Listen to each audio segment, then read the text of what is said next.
کیونکہ پرانی انسانیت میں خدا کی راست بازی موجود نہیں ہے، اور میں کہوں گا کہ اگر وہ قہر میں دھیما ہو تو وجہ نئی انسانیت ہے۔ سارا جلال خداوند یسوع کو ملے۔ بائبل مقدس میں لکھا ہے کہ وہ کئی بار غضبناک ہوا، ان پر غصے سے نظر کر کے۔ خدا کے لوگ غصہ ہوئے اور اس سے راستی کے کام بھی ہوئے۔ جب موسیٰ نے لوگوں کو بچھڑے کی عبادت کرتے ہوئے دیکھا تو انہوں نے کہا کہ یہ تیرا وہ دیوتا ہے جو تجھے ملک مصر سے نکال لایا، یہی وہ دیوتا ہے جو تجھے یہاں لایا۔ اور بائبل بتاتی ہے کہ موسیٰ غضبناک ہوا۔ یہ غصہ خدا کے جلال کے لیے تھا، پر ہم ہر وقت اس کو بہانہ بنا کر غضبناک نہیں ہو سکتے۔ قہر میں دھیما، اور اگر وہ خدا کے جلال کے لیے ہے تو خدا کے راستے کے کام کرتا ہے، لیکن اگر انسان کا قہر پرانی انسانیت کے مطابق ہو تو خدا کے کام نہیں کر سکتا۔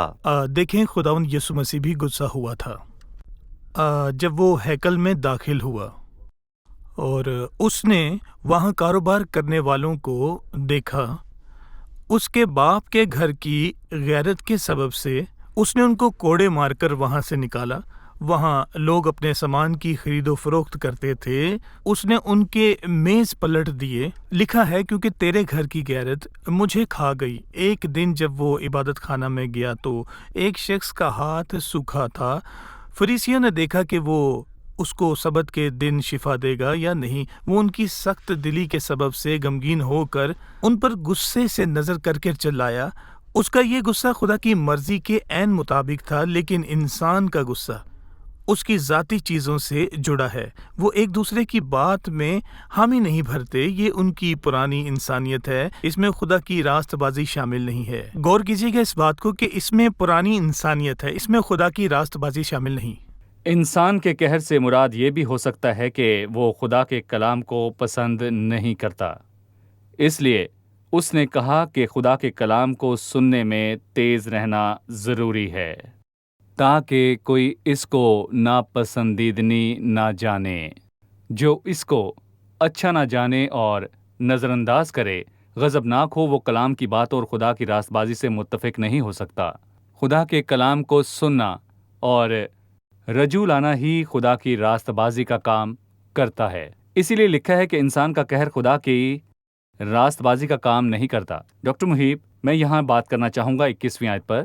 اس لیے ساری نجاست اور فضل کے فضلہ کو دور کر کے اس کے کلام کو حلیمی سے قبول کر لو جو دل میں بویا گیا اور تمہاری روحوں کو نجات دے سکتا ہے۔ دو باتیں، دور کر کے اور دوسرا قبول کر لو۔ وائز میں لکھا ہے پتھر پھینکنے کا ایک وقت ہے اور پتھر توڑنے کا ایک وقت ہے، میں کچھ پھینکوں گا اور کچھ رکھ لوں گا۔ کیسے؟ اس میں دور کرنے کا ذکر ہے۔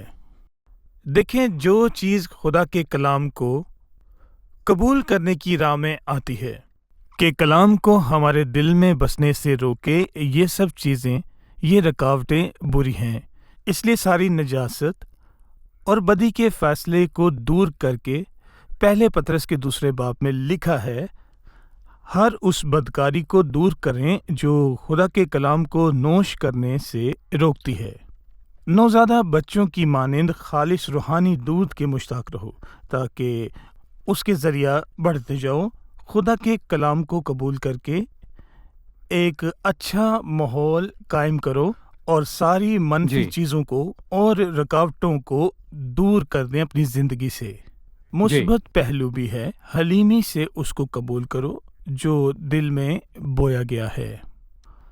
بویا کا لفظ بہت خوبصورت ہے، یہ محض سننا نہیں بلکہ انسان کے دل کی مٹی میں کھود کر اس کو ڈالا جاتا ہے تاکہ وہ اس کا خیال کرے اور اس پر پھل آئیں، کیونکہ بیج راہ کے کنارے پر گرے اس کو پرندوں نے کھا لیا، جو پتھریلی زمین پر گرے وہ بڑھے لیکن ان کی جڑ کمزور تھی، وہ اچھی طرح نہیں بوئے گئے تھے، اس لیے پھل نہ لا سکے۔ جو کانٹوں میں گرے وہ بھی نہ پھل لا سکے، لیکن جو اچھی زمین پر گرے، زرخیز زمین پر بوئے گئے تھے، ان کی جڑ مضبوط نکلی، اچھا بیج نکلا اور وہ بہت سا پھل لے کے آئے۔ اور یہی ہماری زندگی کا مقصد ہے کہ کلام کے اس بیج کو اپنی جگہ پر ایسا رکھیں کہ وہ بہت سا پھل لائے۔ دیکھیں، صحیح۔ یعقوب کے خط کا مطالعہ کرنے کا ایک خوبصورت طریقہ یہ ہے کہ متی 5، 6 اور 7 باب میں پہاڑی واز کو اس کے ساتھ ملا کر پڑھیں۔ جیسے ڈاکٹر محب نے اشارہ کیا کہ کلام بھی بویا جاتا ہے، اور ہم جی، یعقوب دیکھتے کے ہیں خط اور پہاڑی واز میں یہاں پر 20 چیزیں ایک سی ہیں۔ عزیز ناظرین، اگر ہم اس کو یعقوب کے خط کے اس سے ساتھ ہم دیکھیں بہت تو مستفید ہوتے ہمیں ہیں۔ 20 باتوں میں مماثلت ملتی ہے۔ جی، جاری بالکل۔ رکھیے۔ ہم یہ دیکھتے ہیں کہ بیج بونے والا در حقیقت بیج بونے کے لیے سب سے پہلے زمین کو تیار کرتا ہے۔ میں اس میں ان الفاظ کو رکھوں گا جو تم کو نجات دے سکتا ہے، اور دراصل وہ نجات یافتہ لوگوں سے مخاطب ہے، اور لکھا ہے کہ اس نے اپنی مرضی سے کلام حق کے وسیلے سے ہمیں پیدا کیا۔ کس قسم کی نجات ہے؟ گناہ کی خلاصی اور گناہوں کی سزا سے۔ جب ہم خداوند پر ایمان لائیں تو ہم نجات پاتے ہیں، اور پولس اور سیلاس نے دروغ سے کہا، خداوند یسوع مسیح پر ایمان لا تو اور تیرا گھرانہ نجات پائے گا۔ لیکن گناہ کے اختیار سے نجات ضروری ہے، اور ہم ماضی میں گناہ کے عادی ہوتے ہیں، اور خدا کو جاننے سے پہلے ہم سے بہت سی غلطیاں اور خطائیں سرزد ہو جاتی ہیں۔ جی ہاں، نئی پیدائش کے بعد ہم نے نئی فطرت پائی، پر پرانی فطرت کا بھی انکار ہم نے نہیں کیا۔ ہمیں گناہ کے اس اختیار سے نجات چاہیے۔ دراصل خدا کا کلام ہمارے اندر بویا گیا، اور اس سے ہم گناہوں کے اختیار سے نجات پاتے ہیں۔ اور میں بہت سے ایمانداروں کو ملتا ہوں جو بار بار گناہوں میں گر جانے کی شکایت کرتے ہیں۔ میں پوچھتا ہوں کہ کلام مقدس سے ان کا رشتہ کیسا ہے؟ اگر خدا کا کلام ہمارے اندر ہو تو ہم گناہ پر فتح پائیں گے۔ ٹھیک ہم ہے۔ نجات کے منتظر ہیں، یعنی کہ جب خداوند جی، ہمارے آخری اور بدن کامل۔ کو نجات دے گا۔ یہاں لکھا ہے حلیمی سے قبول کرو۔ یہ بیج کسی شور کے ساتھ نہیں بویا جاتا، اس سے لڑے نہیں، بلکہ حلیمی سے اس کو اپنے دل میں جگہ دیں، اور پھر آپ دیکھیں گے کہ یہ آپ کے دل میں رہ کر بہت زیادہ پھل لائے گا۔ جی ڈاکٹر محیط۔ یوسیہ کی طرح شریعت کا کلام سن کر ان کا دل نرم ہوا، وہ جی، خداوند کے سامنے خاکسار ہوئے اور رویا۔ اس نے اپنے کپڑے پھاڑے اور خلقیہ کو نبیہ کے پاس بھیجا کہ کلام کی باتوں کے مطابق دریافت کرے۔ خداوند نے اس کی حلیمی اور خاکساری پر نگاہ کی تھی۔ دیکھیں، وہ مغرور نہ تھا، اس نے کوئی بغاوت نہیں کی، بلکہ اس نے حلیمی سے اس کے کلام کو قبول کیا اور اس کے کلام کی فرما برداری کی۔ ٹھیک ہے، ابھی ہم ایک رپورٹ دیکھیں گے، پھر مطالعے میں مزید آگے بڑھیں گے۔ خدا نے ہمیں 2 کان اور 1 منہ دیا ہے، اور اس کی ایک بہت بڑی خاص وجہ ہے۔ بہت سے لوگ اس کو سمجھ نہیں سکے، اس لیے وہ سننے سے زیادہ بولتے ہیں جیسے سب سن چکے ہیں۔ ایمانداروں کے لیے اہم ہے کہ سب چیزوں کو سمجھیں۔ خدا اور انسان کے تعلق کی بات ہو تو خدا کی مرضی کو سننا بہت ہی اہم ہے۔ اس کے فیصلے کو سمجھیں۔ محض کلام کو اپنے دل و دماغ میں بٹھا لینے سے ہم کامیاب ہو پاتے تو سب بہت آسان ہوتا۔ کلام مقدس جسمانی خواہشات اور گناہ سے محفوظ رہنے کا سب سے بہترین حل ہے۔ ایک خادم نے کہا، گناہ آپ کو بائبل سے دور لے جائے گا، یا بائبل آپ کو گناہ سے دور لے جائے گی۔ بے شک اس خادم کی بات بالکل درست ہے۔ 22ویں آیت ہے، لیکن کلام پر عمل کرنے والے بنو، نہ محض سننے والے جو اپنے آپ کو دھوکہ دیتے ہیں۔ اس آیت کا کیا مطلب ہے؟ ہم جانتے ہیں کہ دوسروں کو دھوکہ دے سکتے ہیں، پر خود کو دھوکہ کیسے دیتے ہیں؟ جی بھائی اسامہ۔ یہ بہترین دھوکہ ہے کہ ہم خود کو دھوکہ دیں، اور یہاں اس نے خدا کے کلام کو سننے کی اہمیت کو واضح طور پر بیان کیا۔ ہم نے سیکھا کہ سننے میں تیز رہو، ٹھیک ہے، اور اس نے یہاں پر خدا کے کلام کو سننے کی بات کی۔